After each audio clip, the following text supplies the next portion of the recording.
Em nome do Pai que me criou, do Filho que me resgatou, do Espírito Santo que me santificou. Divina vontade reina na minha vontade. Ó minha mãe, eu te amo e tu me amas. Dai-me um gole da vontade divina, minha alma.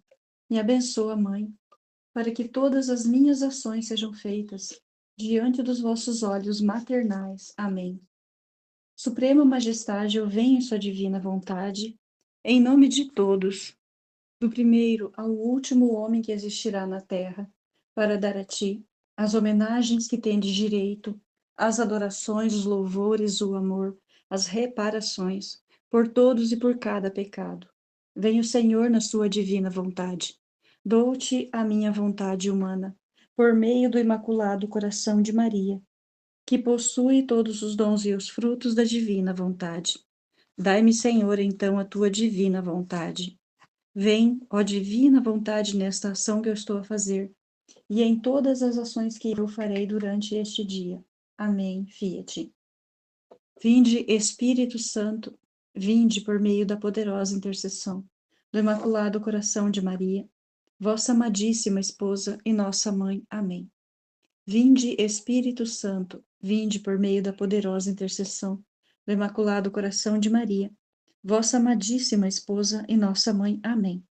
Vinde, Espírito Santo, vinde por meio da poderosa intercessão do Imaculado Coração de Maria, vossa amadíssima esposa e nossa mãe. Amém. Continuando a leitura do Livro do Céu, volume 2, capítulo 44, 4 de junho, de julho de 1899. Jesus estabeleceu seu reino no coração de sua mãe, porque nela não havia sombra de perturbação.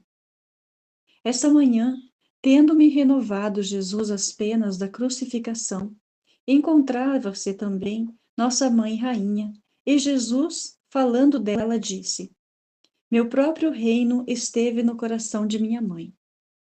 E isto porque seu coração não foi jamais, sim minimamente perturbado, nem minimamente perturbado, tanto que no mar imenso da paixão sofreu penas imensas. Seu coração foi transpassado de um lado a outro pela espada da dor, mas não recebeu nenhum sopro de perturbação. Por isso, sendo meu reino um reino de paz, pude estendê-lo nela e, sem encontrar nenhum obstáculo, pude livremente reinar. Tendo vindo Jesus mais vezes e vendo-me toda cheia de pecados, disse-lhe: Meu Senhor Jesus, sinto-me toda coberta de chagas e pecados graves. Ah, peço-te, tem piedade desta miserável. E Jesus: Não temas, que não há culpas graves, e além disso, deves ter horror à culpa, mas não se perturbar, porque a agitação, de onde quer que venha, jamais faz bem à alma. Depois acrescentou: Minha filha, tu és vítima como eu.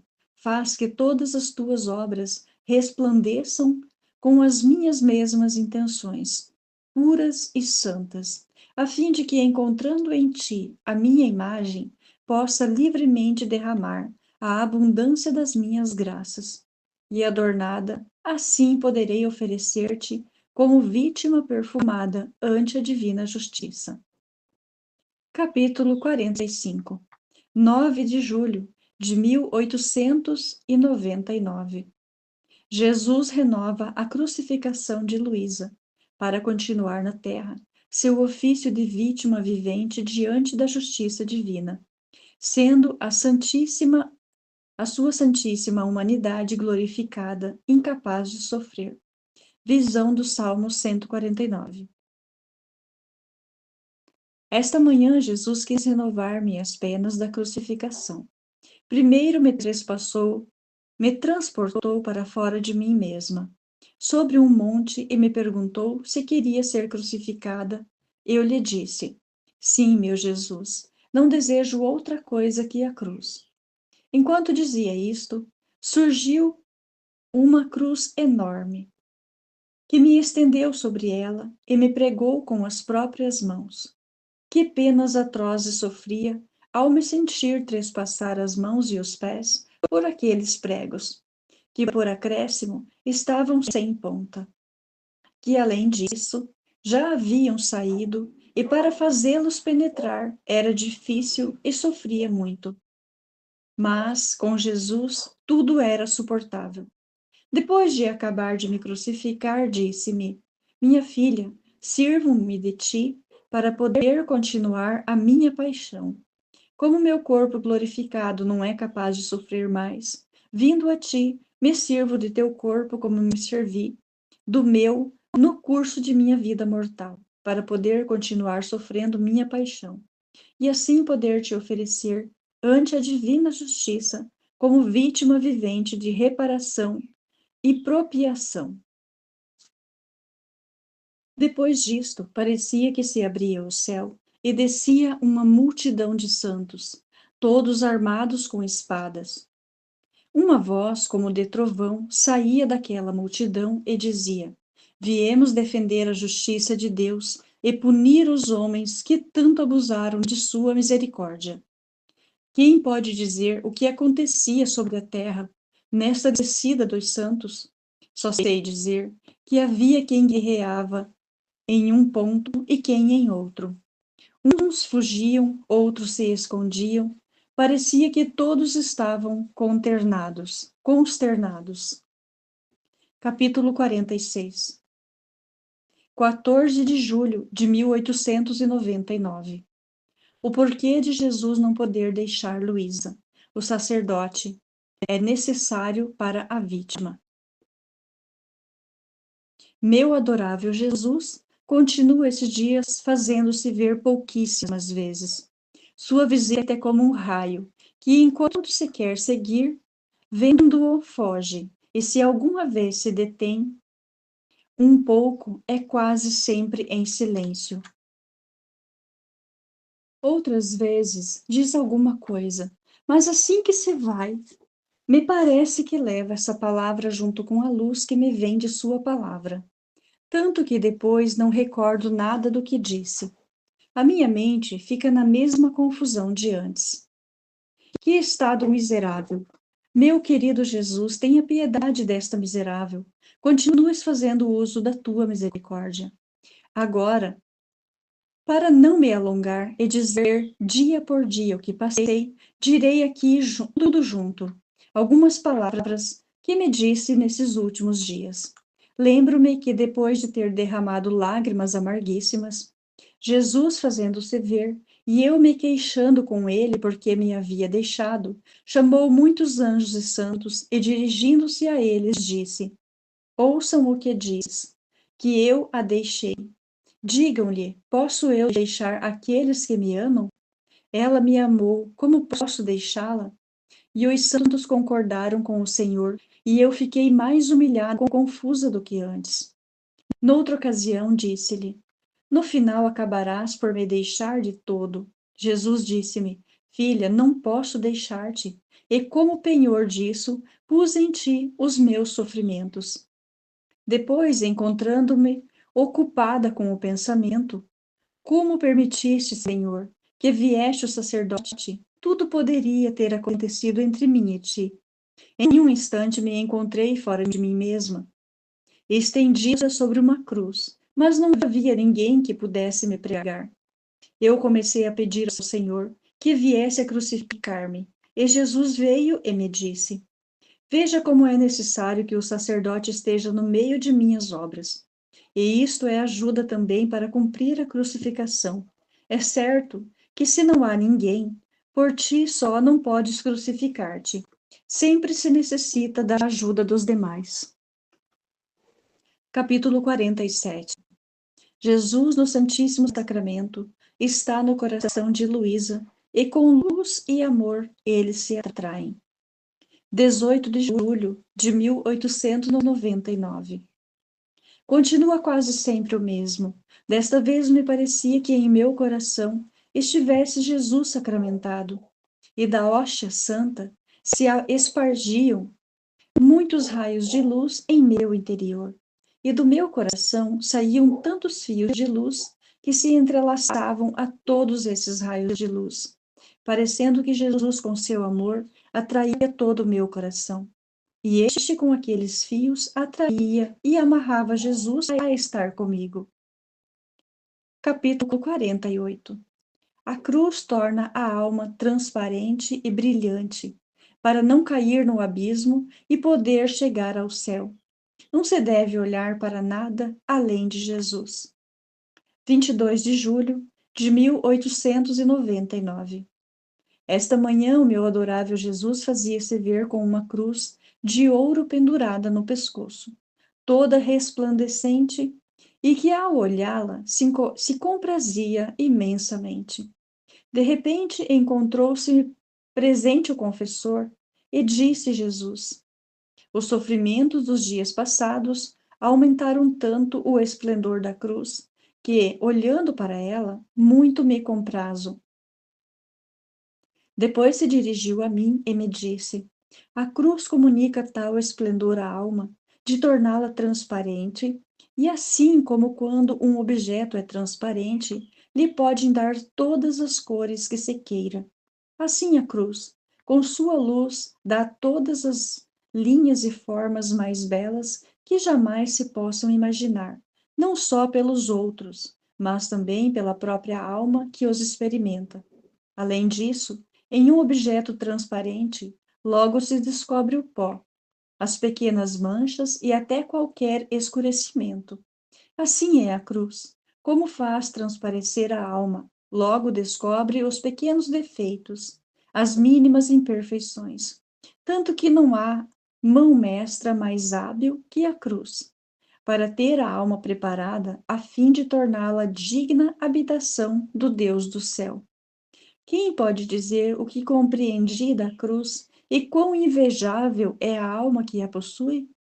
Depois disto, me transportou para fora de mim mesma e me encontrei sobre uma escada altíssima, sob a qual havia um precipício, e por acréscimo os degraus desta escada eram móveis e tão estreitos que mal se podia apoiar a ponta dos pés.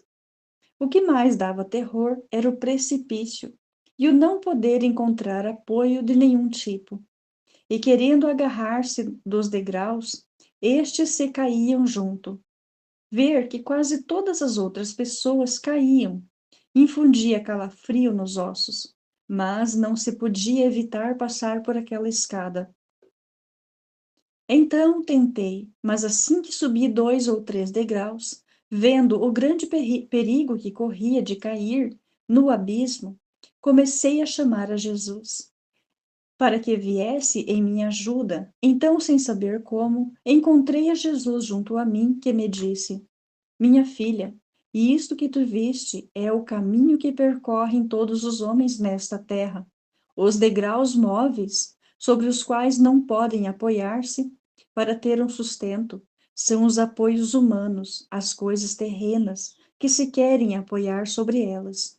Em vez de lhes dar uma ajuda, dão-lhes um empurrão para precipitarem-se mais cedo ao inferno.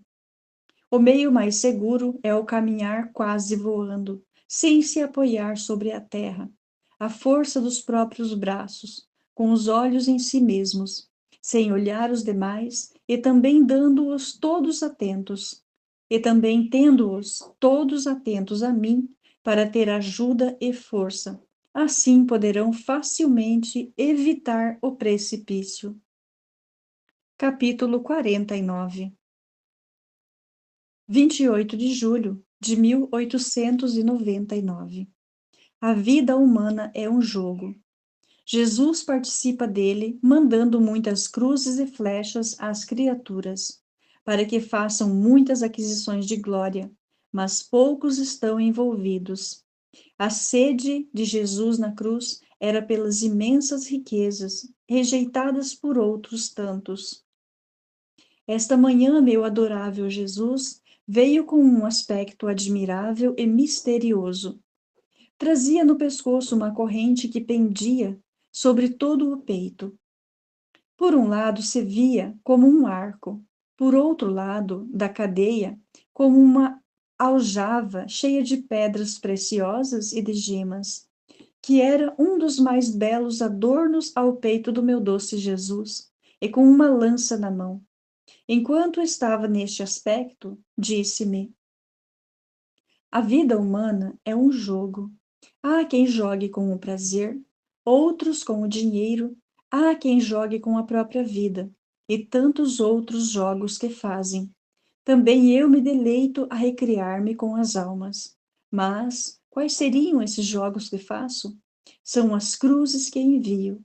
Se as recebem com resignação e me agradecem, eu me recreio e brinco com elas, comprazendo-me imensamente, recebendo por isso grande honra e glória, e elas faço as maiores aquisições. E a elas faço as maiores aquisições. No ato de dizer isto, começou a me tocar com a lança, com o arco e com a aljava, e todas aquelas pedras preciosas que continha a aljava saíam e se transformavam em tantas cruzes e flechas que feriam as criaturas. Algumas, mas em número muito escasso, alegravam-se, beijavam-nas e agradeciam-lhe, e vinham recrear-se com Jesus. Outras tomavam-nas ativamente, atiravam-nas na face de Jesus. Oh, como ficava aflito, e que grandes perdas tinham essas almas. Depois Jesus adicionou: esta é a sede que gritei na cruz, porque, não podendo satisfazê-la completamente, então me alegro em saciá-la nas almas de meus amados que sofrem. Portanto, sofrendo, vens dar um alívio à minha sede. Voltando outras vezes a rogar-lhe que liberasse o confessor, porque sofria, disse-me: minha filha, não sabes tu que a marca mais nobre que posso imprimir nos meus amados filhos é a cruz? Capítulo 50. 30 de julho de 1899. Observar os outros, pensar e julgar são a mesma coisa. É preciso estimar e valorizar cada palavra de Jesus. Continua quase sempre o mesmo. Nesta manhã, transportando-me Jesus segundo o seu costume, fora de mim mesma, passamos no meio de muitas pessoas, e a maior parte delas estava atenta a julgar as ações dos demais, sem olhar as próprias. E meu amado Jesus me disse: o meio mais seguro para ser reto com o próximo é não olhar em absoluto o que fazem, porque olhar, pensar e julgar são o mesmo. E então, ao olhar o próximo, vem a defraudar a própria alma, e, portanto, não é reta consigo mesma, nem com o próximo, nem com Deus.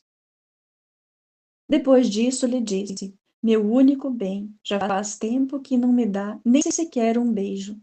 E assim nos beijamos. E querendo me corrigir, quase adicionou: minha filha, o que te recomendo é conservar e estimar minhas palavras, porque minha palavra é eterna e santa como eu mesmo. E ao conservá-la em teu coração e aproveitá-la, terás tua santificação, e por isso receberás em recompensa um esplendor eterno, produzido por minha palavra. Fazendo de outra maneira, a tua alma receberá um vazio e ficarás devedora de mim. Capítulo 51. 31 de julho de 1899. Quantas coisas entende Luísa de Jesus ao vê-lo, mas entende diretamente em inteligência. Então ela não pode dizer nada sobre isso. Continuando a vinda de Jesus esta manhã, mas sempre em silêncio, eu estava contentíssima por ter o meu tesouro Jesus, porque, tendo-o, a ele tinha todos os meus contentamentos. Ao vê-lo, compreendia muitas coisas de sua beleza, de sua bondade e tudo mais. Mas como era tudo por meio da inteligência e por via de comunicação intelectual, então a boca não sabe expressar nada. Assim sendo, melhor ficar em silêncio. Capítulo 52. 1º de agosto de 1899. A impureza tornou o homem pior que os animais. Se Jesus, por um lado, foge dos impuros, é atraído pelos puros e só dá a eles. E se dá a eles. Nesta manhã, meu suavíssimo Jesus, transportando-me para fora de mim mesma, fazia-me ver a corrupção na qual caiu o gênero humano. Dava horror em pensar. Enquanto me encontrava no meio destas pessoas, Jesus dizia quase chorando: Ó homem, como foi desfigurado, deformado, aviltado. Vi-lo para ser o meu filo para ser o meu templo vivo, e você, por outro lado, te tornou morada do demônio. Até as plantas, estando cobertas de folhas, de flores e de frutos, lhe ensinam a honestidade, o pudor que deve ter do teu corpo. E você, tendo perdido todo o pudor e também a vergonha natural que devia ter, tornou pior do que os animais, tanto que não tenho mais ninguém para comparar com você. Um dia tinha sido a minha imagem, mas agora já não lhe reconheço mais. Antes me dás tanto horror por suas impurezas, que ao lhe ver me causa náuseas, e você mesmo me obriga a afastar-me. Enquanto Jesus assim dizia, eu me sentia atormentada pela dor ao vê-lo tão amargurado, meu amado Jesus. Por isso lhe disse: Senhor, tens razão de que não encontras mais nada de bom no homem, e que chegou a tal cegueira que não sabe mais respeitar as leis da natureza. Então, se quiseres olhar para o homem, não farás nada além de enviar castigos. Por isso te peço que mantenhas o teu olhar, a tua misericórdia, e assim será remediado tudo. Enquanto assim dizia, Jesus me disse: Filha, dá-me tu um alívio às minhas dores. Ao dizer isto, tirou-se a coroa de espinhos, que parecia cravada em sua adorável cabeça, e a cravou na minha. Eu sentia uma dor fortíssima, mas estava contente de que Jesus se revigorasse. Depois disto me disse: Filha, eu amo muito as almas puras, e assim como das impuras sou obrigado a fugir, das puras em troca, como por um imã, sou atraído a fazer morada nelas. As almas puras de bom grado, lhes empresto minha boca para fazê-las falar com minha própria língua. Assim não se esforçam para converter almas. Em ditas almas, eu me deleito não só de continuar nelas minha paixão, e assim continuar a redenção, mas além disso, me comprazo sumamente de glorificar nelas as minhas próprias virtudes.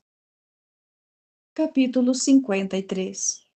2 de agosto de 1899. A correspondência à graça atrai novos dons do Senhor, enquanto a não correspondência converte as graças em penas.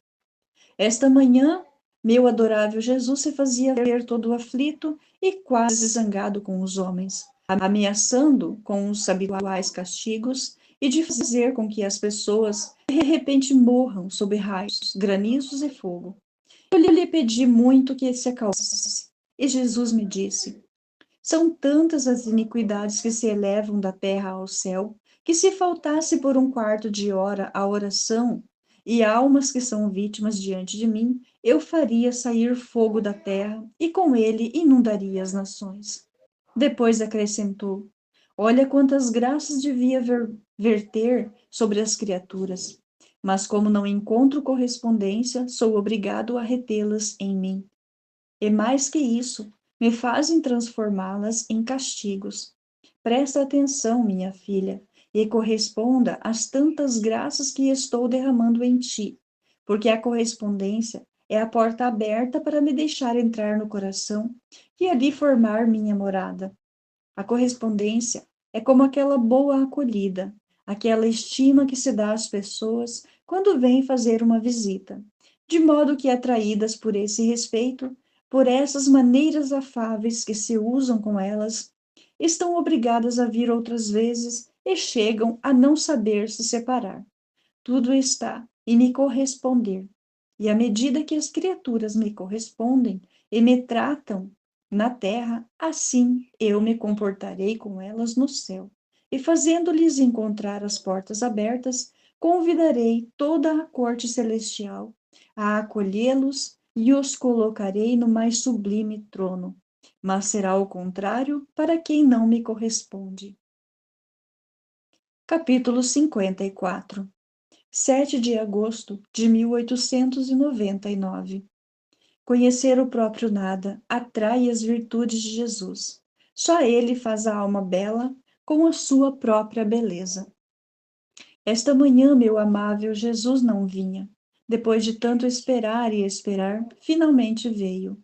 E era tanta minha confusão e minha aniquilação que não sabia lhe dizer nada. Jesus me disse: quanto mais te aniquilares e conheceres o teu nada, tanto mais a minha humanidade, enviando raios de luz, te comunicará as minhas virtudes. Eu lhe disse: Senhor, sou tão má e feia que me horrorizo a mim mesma. O que será diante de ti? E Jesus: se tu és feia, sou eu quem te pode tornar bela. E no mesmo momento de dizer isto, enviou uma luz de si mesmo para minha alma, que parecia que lhe comunicava a sua beleza. E depois, abraçando-me, começou a dizer: como és bela, mas bela da minha própria beleza, por isso sou atraído a amar-te. Quem pode dizer como fiquei confusa? Mas tudo será para a sua glória. Capítulo 55. 8 de agosto de 1899. A resignação atrai a paz e as próprias virtudes de nosso Senhor. Ele continua a se mostrar pouco e quase sempre irado com os homens.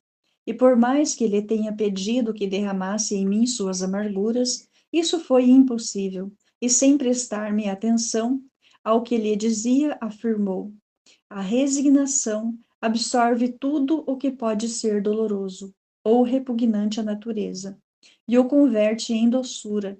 E sendo meu ser pacífico, tranquilo, de modo que qualquer coisa que possa acontecer no céu e na terra não pode receber nem sequer o menor alento de perturbação.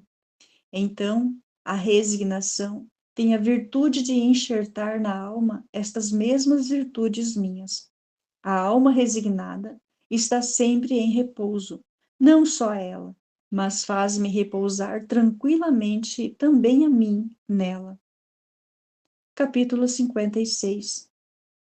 A verdade é filha da justiça, seu fruto é a simplicidade. 10 de agosto de 1899.